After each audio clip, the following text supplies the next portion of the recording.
it's me Alicia with AP Lazer, and today I'm going to be showing you how to make a 3D layered laser cut project. So first off, we're going to want to go to the Autodesk website. You're going to go ahead and search for Slicer for Fusion 360, and it is the disclaimer here that says it's no longer being supported. That just means that there's no updates for it, but it still works great. And it's 100% free, which I love. So you just go to this site, you go ahead and download either for Windows or Mac, and then once you have that ready, we can go ahead and open the app. Alright, so once we have Slicer booted up here, we're going to go ahead and import our file. It can be any 3D file that you have, STL, OBJ, anything like that will work. I went ahead, I have a bust here ready to go. So I'm going to go ahead and open that up down here at the bottom. Go ahead and find that file and hit open. It's going to take a little bit to import depending on how big your file is and how detailed it is. Honestly, with what we're doing here, the less detailed the better. Okay, so once we have that file imported, you can see we have our guy here. There's different tools on the side here to help you navigate your model. I'm going to click on this guy right at the top here. That's just a little spinny guy, and we can go ahead and rotate our model to see what it looks like. And I'm going to go ahead, you can kind of see from the box here, this is labeled as the top right now. I want the face at the top just so I can see it a little bit better when I'm turning things around. So we have this little arrow guy here, and that's just going to rotate your model so you can get it in the orientation that you want. We're just going to click that a couple times until the face is at the top. And there we go. And it's just a little easier for me to see what's going on here. Once we have our model set, we're going to go to our manufacturing settings here, and we're going to select the material. Now by default, it's set to a letter-sized piece of paper. That's obviously not what I'm going to be cutting on. Paper's not really ideal for these stacked projects.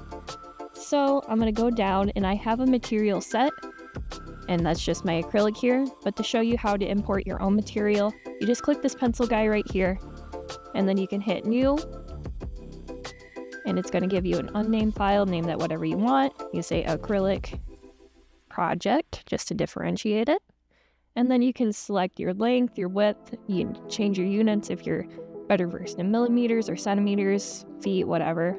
I have it set to inches. You can set the thickness of your material. It is very, very important that you have that thickness set to the material that you're using, because that's going to offset how everything looks. And once you have everything ready there, you can go ahead and hit done. And then it's not going to automatically switch to that. So you're going to want to go to your drop down and select acrylic project, and then you'll be ready to go. Now we also have the different height, width, and length settings. I like to keep that on uniform scale. That's just this guy right here. And that's going to make everything scale together. I think this size is okay for me right now, so I'm just going to leave it as is. And once we're ready to go, we can go to construction techniques. There's a little drop down here. And there you can see there's a lot of different menus here that we can choose from. Or we're going to keep it simple, and we're just going to do this first one here, stacked slices. And you can see that already kind of puts things together for us. It's a little interesting right now, and that's because the angle that it's set to. Now to adjust that, we're just going to go to slice direction here. You can see this gives us a couple little sliders here.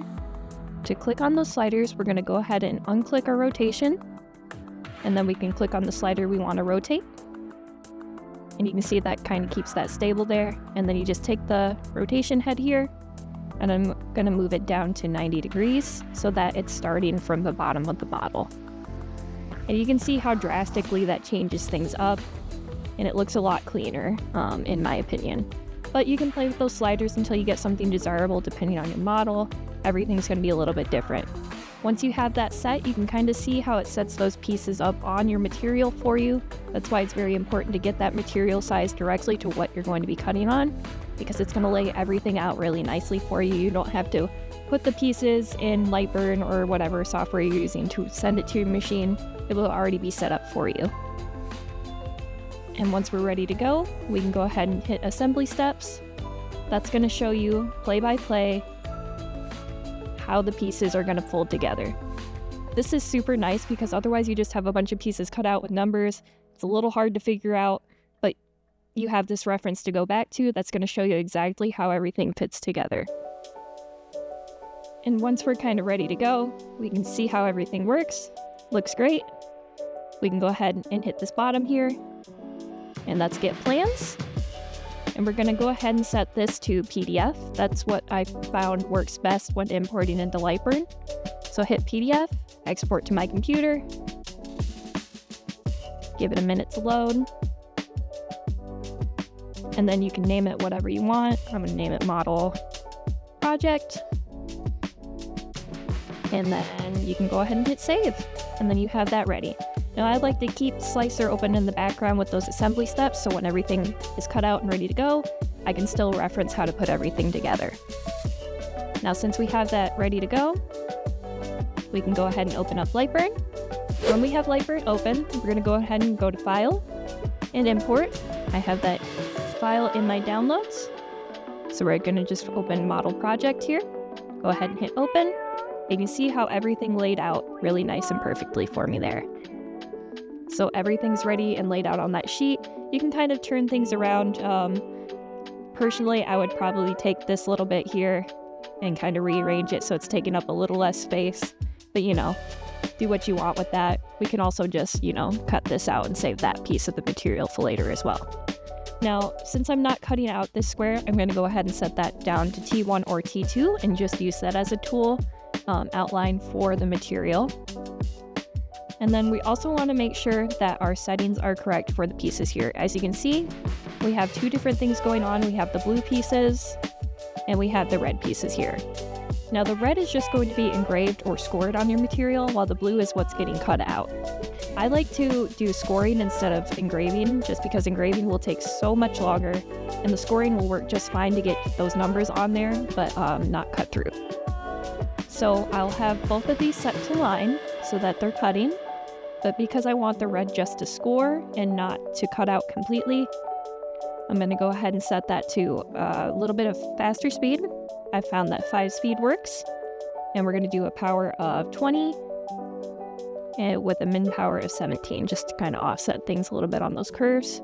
But that's going to go fast enough, and it's a light enough power that it's not going to cut through the material.